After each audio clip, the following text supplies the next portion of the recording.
누군가가 지금 이 순간에도 살이 찌는 이유의 핵심은 칼로리 때문이다. 그걸로 모든 걸 설명하고 있으면 그 사람은 믿고 걸러도 됩니다. 왜냐하면 이것들이 바로 비만이란 현상의 악순환이 되는 5가지 주축 버튼이었습니다. 이제부터 인풋 레이어에 있는 우리가 행동하고 있는 일상의 자극들, 대표 자극들 10가지를 살펴볼 거예요. 첫 번째, 잦은 섭취입니다. 제가 생각하는 잦은 섭취의 기준은 하루에 3회 이상 칼로리가 있는 음식물을 섭취하는 겁니다. 실제로 2015년에 한국영양학회는 가이드라인을 통해서 하루 3끼의 식사와 그 사이사이 간식 3번을 추천한 바 있습니다. 일상을 살아가는 현대인도 이렇게 아침, 점심, 저녁뿐만 아니라 중간중간에 또는 뒤에 무언가를 먹는 생활을 이어오고 있어요. 우리가 음식을 충분하게 먹는 것, 다양하게 먹는 것은 중요합니다. 하지만 동시에 공복 시간에 일어나는 일들도 건강에 중요합니다. 우리의 몸은 공복 시간 동안 비우고 청소하고 정리하는 등의 일을 하니까요. 그런데 만약에 우리가 잦은 섭취를 하게 돼서 혈액소에 있는 포도당과 인슐린이 충분하게 떨어지지 않게 만들어버리면 우리 몸은 이런 정리작용을 할 수 없게 돼요. 나아가서 이렇게 많은 양의 인슐린에 오랫동안 자주 노출되는 것 자체가 인슐린 저항성을 높이는 주요 원인 중 하나가 됩니다. 악순환의 핵심 버튼, 인슐린 저항성을 누르게 되는 거죠.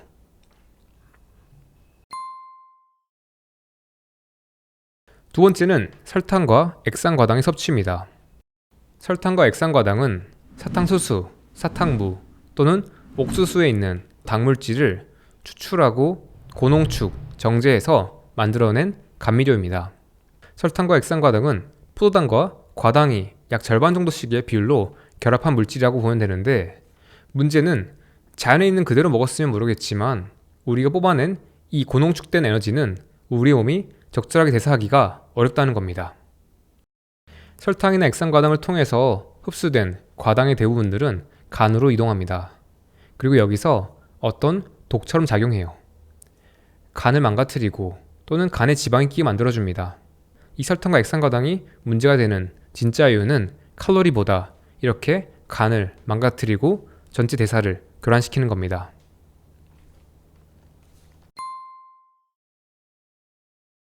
비만의 원인 세 번째는 탄수화물 과잉 섭취입니다. 제가 생각하는 과잉의 기준은 전체 섭취 열량의 55%에서 65% 또는 그 이상을 섭취하는 겁니다. 저는 탄수화물 섭취 자체가 문제가 된다고 생각하진 않습니다. 문제가 되는 건 탄수화물을 지나치게 많이, 지나치게 자주, 오랫동안 먹는 거예요. 지금 대부분의 한국인들이 먹고 있는 탄수화물 섭취 방식 또는 심지어 영양학회가 권고하고 있는 방식대로 탄수화물 섭취했을 때 문제가 있다고 생각합니다. 문제의 원리는 이렇습니다. 우리가 탄수화물을 이렇게 많이 먹게 되면 혈당이 과잉해집니다.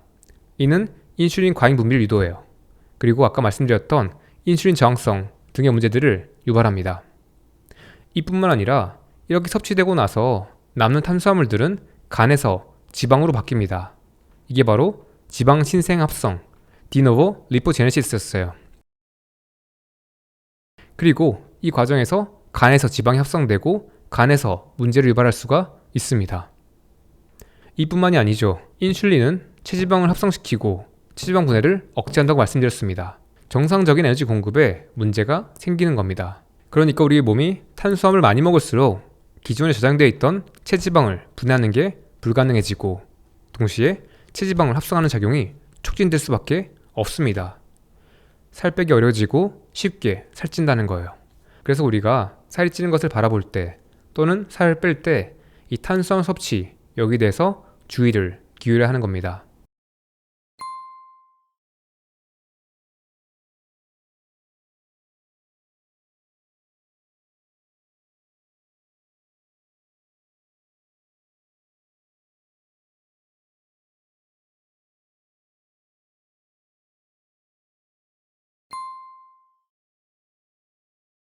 살이 찌는 원인 5번째는 문제 유발식품 섭취입니다.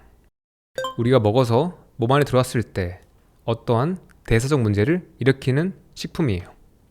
그 양상은 다양하지만 대표적으로 생각하는 것들은 설탕, 술, 그리고 장벽을 손상시키는 글루텐, 우리의 뇌 구성 체계를 교란시키는 물질들, 그리고 마지막으로 우리 몸 안에서 염증 반응을 촉발시키는 물질들입니다. 이런 물질들에 대해선 나중에 개별적으로 자세히 다루겠습니다. 오늘 이해해야 되는 건 우리의 몸에 대사적으로 맞지 않은 물질들이 있고, 그런 것들을 먹을 때마다 우리가 살이 찔 가능성이 높아지는 연쇄 반응들이 일어난다. 이 정도면 충분합니다.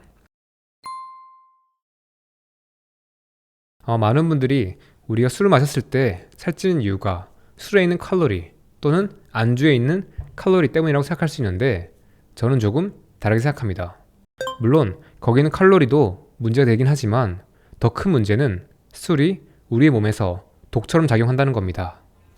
특히 간을 망가뜨려요. 제가 앞에서 간은 에너지 대사에서 굉장히 중요한 장기라고 했습니다. 여기에 문제가 생기면 살이 찌는 게 가능성이 높아진다고 했어요. 그런데 술은 우리 몸에 들어왔을 때 그 간이 제 역할을 못하게 만들고 간에 지방이 끼게 만들고 간에 독성을 줍니다. 그래서 술을 많이 또는 자주 오랫동안 마시면 배가 나올 수밖에 없어요. 전체 몸의 대사가 망가지고 있는 겁니다.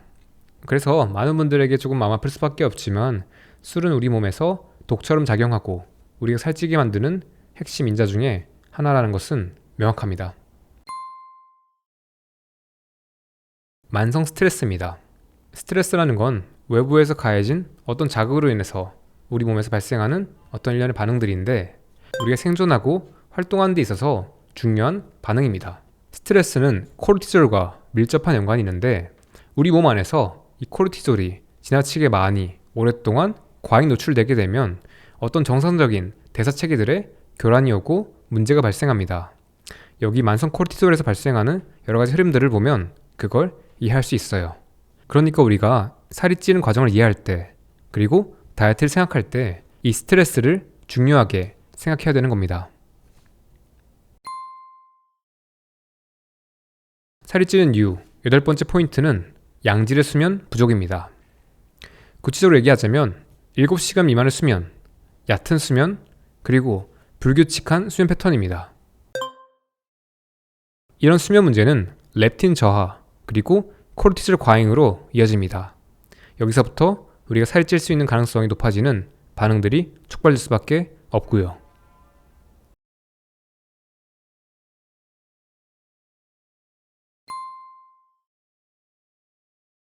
살이 찌는 핵심 원인 9번째는 고강도 육체 활동의 부재 또는 감소입니다. 인류의 선조들만 해도 먹고 살기 위해서 되게 높은 강도의 활동을, 물리적 활동을 오랜 시간 했어야 합니다. 우리 할아버지 세대까지만 해도 농사를 지었을 때 그 농사는 우리 몸에 굉장히 고강도의 활동이었고요. 오랜 시간 동안 매일매일 부지런하게 했어야 합니다. 현대 기술과 산업의 발달로 특정 직종을 제외하고 나머지 많은 사람들은 이렇게 물리적으로 강도 높은 활동들을 하는 게 필수가 아니라 선택이 되었어요. 일주일에 몇 번씩 의식적으로 운동을 하시는 분이 아니라면 이렇게 육체 활동을 하는 게 되게 적어졌다는 거죠. 만약에 우리가 탄수화물 많이 먹었든 열량을 과잉 섭취했던 또는 자주 먹었든 이렇게 고강도 육체 활동들을 많이 했다면 우리 몸은 비만까지 이어지긴 어려웠을 거예요. 왜냐하면 이런 활동들은 인슐린 저항성 발생 가능성을 낮추고 체지방 증가 가능성을 낮추고 간 지질 독성을 해결하고 그리고 렙틴 저항성이 발생할 가능성을 낮추니까요. 살이 찌는 원인 10번째는 장기 단식의 부재입니다. 제가 생각하는 장기 단식은 24시간 이상 칼로리가 있는 음식을 먹지 않는 겁니다. 이것도 9번과 비슷하게 원래 인류는 또는 자연에 있는 동물들은 되게 간헐적으로 했을 무언가입니다. 그런데 현대에 들어와서 24시간 이상 뭔가를 먹지 않는 행동들이 없어지게 됐고, 적절하게 간헐적으로 일어났다면 우리의 몸이 에너지 대사를 민감하게 유지하고 또는 몸에 작은 문제가 발생했다고 해도 그런 것들을 해결하고 조절하는 능력을 기민하게 유지하고 이런 식으로 작동했을 텐데, 문제는 현대 영양 패러다임이 우리가 굶는 게 나쁘다라고 믿게 만들어서 이런 식으로 가스라이팅을 했기 때문에 한 끼라도 굶으면 큰일 난다고 생각하게 되었고, 이 장기 단식이라고 하는 가끔씩 일어났을 때 유익한 무언가를 하지 않게 된 거죠.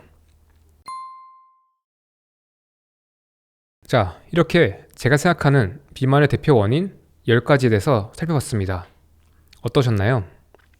체지방량이 많아진 상태, 이 비만이란 상태의 표면 현상은 비슷해 보일지 몰라도 실제로 각자마다 그런 현상까지 이어지기까지의 원인은 다양할 수밖에 없습니다.